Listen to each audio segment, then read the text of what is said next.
అదరకొట్టే కారం రంగు రుచి ఆచి కారం పొడి. బాపట్ల జిల్లా రేపల్లి మండలం మోర్తోటలో శ్రీ ముక్తేశ్వర స్వామి ఆలయం జలదిగ్బంధంలో చిక్కుకుంది. ఎగువ నుండి పోటెత్తుతున్న వరద ప్రవాహం శ్రీ ముక్తేశ్వర స్వామి ఆలయాన్ని చుట్టుముట్టింది. మోకాలి లోతు వరకు వరద నీరు అక్కడికి చేరుకుంది. సో ఆలయం చుట్టూ కూడా నీళ్లు, ఆ వరదే ఉన్న దృశ్యాలు మీరు చూస్తున్నారు.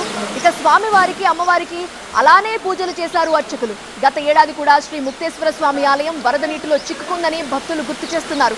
ఇప్పుడు మళ్ళీ వరద నీరు చుట్టుముట్టడంతో ఆలయం దెబ్బతింటుంది అని ఆందోళన వ్యక్తం చేస్తున్నారు ఆలయ అధికారులు, అలానే భక్తులు కూడా.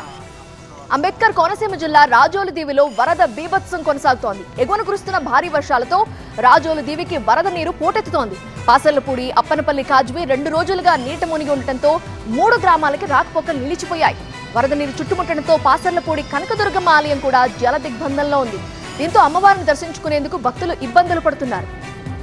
ఇక ఏలూరు జిల్లా కుకునూరు, వేలేరుపాడు మండలాల్లో కూడా గోదావరి ఉధృతి కొనసాగుతోంది. వరద ముంపుతో పత్తి, మిర్చి పంటలు దెబ్బతిన్నాయి. పంట పొలాల్లోకి వరద నీరు చేరిపోయింది. రైతులు ఆందోళన చెందుతున్నారు. మరోవైపు 3 నెలలుగా ఏజెన్సీని వరద కష్టాలు వెంటాడుతూనే ఉన్నాయి. వరదల కారణంగా 40 గ్రామాలకి రాకపోక నిలిచిపోయి గిరిజనులు ఇబ్బందులు పడుతున్నారు.